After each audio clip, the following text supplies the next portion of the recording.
नोंनि आइया मा खालामो? दा जों बेंगालराव दं एसे। आफायालाय? बाबाया ओरैनो गोदाव सोरावसो दा। नों बबे स्कुलाव फरायो? फाथाबारि हाइ स्कुलाव। डिमासा दालाइसा एबसुनि बाख्नायथाव हाबाफारि 2006 मायथाइखौ दुलाराय बर' फरायसा आफादा गुन गोनां सोलोंथाइ बोसोर फोसावनायनि उनाव साफ्रोमबो बर' फरायसाफोरखौ गुन गोनां सोलोंथाइ मोनहोनांगौनि थाखाय गोब्राब खामानि मावबाय थानायखौ नुनो मोननाय जादों। बेबादिनो 2018 मायथाइखौ बड'फा गोजोरथियारि सोलायनाय मावथांखि मिशन फोसावनानै लाइमोन जौगानाय, आइजो जौगानाय आरो हारि समाज जौगानायनि हाबाफारिफोर मावबोबाय थानायखौ नुनो मोननाय जादों। बेखौ बिथा खालामनानैनो सोरां जिल्ला निसिमा आनसलिक एबसुनि बेन्दोङाव थानाय डिमासा दालाइ एबसुआ फैबाय थानाय मेट्रिक आनजाद होगिरि फरायसाफोरनि न' हाबनानै थुलुंगाखां बोसोनफोर होनाय हाबाफारिजों लोगोसे नख'राव फरायनो खाबु गैयै फरायसाफोरखौ नोजोर बोनानै आइसारा गामिनि जोंसार नार्जारि आरो फाथाबारि गोजोनपुरि गामिनि बिमा बिफा गैजायै मैखोम नार्जारिनो टेबोल आरो सियार अनसुंथाइ होनायजों लोगोसे गुबुन गुबुन फरायसाफोरनो खाथा कलम राननानै होनाय जायो। डिमासा दालाइसा एबसुनि मावथि बिथांमोनहा। क्लासाव फरायो नोङो? क्लास 10। नोंनि आइया मा खालामो? दा जों बेंगालराव दं एसे। आफायालाय?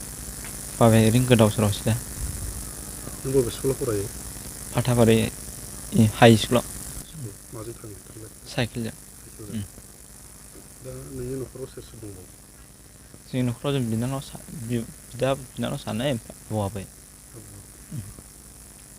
दा सारमोनखौ माबायदि धन्यबाद होगोन? गोसो सिंनिफ्राय धन्यबाद। फैबाय थानाय बे मेट्रिक आनजादाव नोङो माबायदि फरायगोन? मोजां पास जाजानो लुबैदों। खै घन्टा फरायो? 2 घन्टा गाहाम फरायनाय जादों। एबारनिफ्राय नै रासिन फरायनाय जानोसै। दाखालिनि स्टेट टेस्ट माबायाव एग्जामाव बेसेबां मार्कस मोननो हायामोन? 100 बेसेबांथो बावबाय बेखौ। जोङो डिमासा दालाइ बर' फरायसा आफाद हिसाबै जोङो न' हाबनायनि गुबै थांखिया बेनो। फैबाय थानाय फेब्रुवारि दानाव जोंनि डिमासानि ओनसोलनि माखासे फरायसाफ्रा एग्जाम होनो थांगासिनो दं।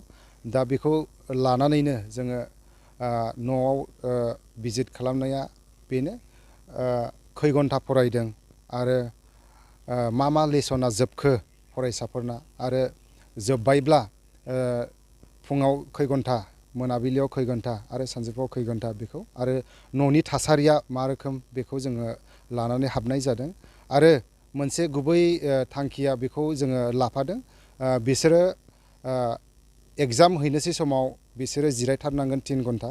नाथाय बे 3 घन्टायाव बिसोरो जिरायनायाव बिसोरनि मेगना माबा मोनसे प्रब्लेम दं नामा? जुदि मेगनफ्रा प्रब्लेम दङब्ला दानो जुदि मेडिकेलाव टेस्ट खालामोबा बिसोरनि थाखाय मोजां जाहैगोन। बेखौ लानानै जोङो सोंनाय माखासे फिननाय लादों बिमा बिफानाव। दा जों हाबनायाव गोबां बिमा बिफाया जोंखौ मोजां मोनदों आरो जोंखौ साबायखर हरदों। दा बेखौनो आङो फंनैसो बुंहरनो सानदों। फरायसाफोरखौ जोङो अरायबो गोसो थुलुंगा होबाय थायो मेल मिथिङाव आरो जोङो अरायबो हास्थायो बिसोरनि आगानसे दावगानायखौ। जोनोमगिरि बिमा बिफाजों लोगोसे जोङो दुलाराय बर' फरायसा आफादा जोङो बिसोरनि आगानसे दावगानायखौ जों नेनानै दङ। बिसोरो मोजां फरायोब्लासो समाजाव मोजां थासारि सोमजिगोन। गाव मोजां पास जायोब्ला बिमा बिफाया मोजां मोनगोन आरो गामिनि मोजां मोनगोन। गाव मोजां पास जानानै गाव मोजां लेखा फराया रोंनानै समाजाव बिबान लानांगोन, हारिनि मोजां खामानि मावनांगोन। जों बेखौनो अरायबो आसा खालामो दुलाराय बर' फरायसा हिसाबै। दा बेनिखायनो जोङो गोबां न'खराव हाबबावगोन। दिनै जोङो 150 जन मान दङ जोंनि आखायाव डिमासानि ओनसोलाव। दा जोङो हाबगोन, माखासेल' हाबनाय जादों। दासिमाव 60 जनना 60 सा फरायसाफोरनि न'आव हाबनाय जाबाय आरो गोबां दंबावो जोङो हाबगोन। दा बेखिनियानो आंनि बुंनांगौआ।